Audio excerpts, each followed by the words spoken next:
අද අපි කතා කරන්න යන්නේ එදිනෙදා භාවිතයේදී නිතරම භාවිතා කරන යූසේජ් කරන වාක්‍ය රටා කිහිපයක්.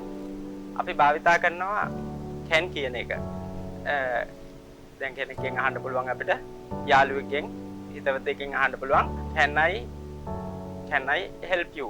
Can I help you? මම ඔයාට උදව් කරන්නද? Can I help you? අපිට ඒ වගේම අහන්න පුළුවන් can I know the time please? Can I know the time please? මට වෙලාව දැනගන්න පුළුවන්ද? Can I know the time please? නමුත් අපිට ඒ වගේ can කියන එක අපි වැඩිපුරම භාවිතා කරන්නේ අපේ සම මට්ටමේ ඉන්න මිතුරොත් එක්ක තමයි can කියන එක අපි භාවිතා කරන්නේ. අපි ඒකේ could එකත් අපිට භාවිතා කරන්න පුළුවන්. විශේෂයෙන් ටෙලිෆෝන් කන්වර්සේෂන් වලදී එහෙම අපි යූස් කරනවා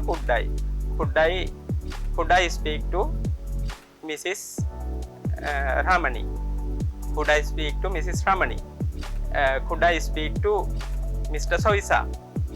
අපිට එතනදී could කියන වාක්‍ය රටාව පාවිච්චි කරන්න පුළුවන්. නමුත් ඊටත් වඩා හොඳ ආචාර සම්පන්න වචනයක් තමයි මේ කියන එක. අපි නිතර දැන් ගුරුවරයෙක් එක්ක කතා කරනකොට වැඩිහිටියෙක් එක්ක කතා කරනකොට මේ කියන එක අපි භාවිතා කරනවා. අපි චූටි කාලේ ඉඳන්ම දන්නවා may I excuse me teacher may I go to the canteen? එතකොට can I go to the canteen කියනකට වඩා හොඳයි may I go to the canteen? May I know the time please?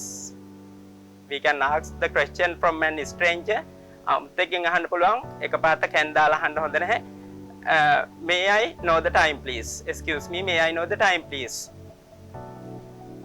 This pattern we can use. May I know the way to the post office? අපිට post office එකට යන්න පාර දැනගන්න පුළුවන්ද? May I know the way to the post office? May I know the time please? May I take a seat here? May I take a seat here?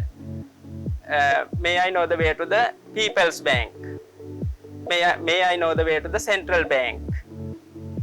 අපිට ඒ වගේ රටාවලදී අපිට පුළුවන් මේ කියන එක දාන්න. එතකොට can එක පාවිච්චි කරන්නේ අපි හිතවතුන් සමග කතා කරන්න.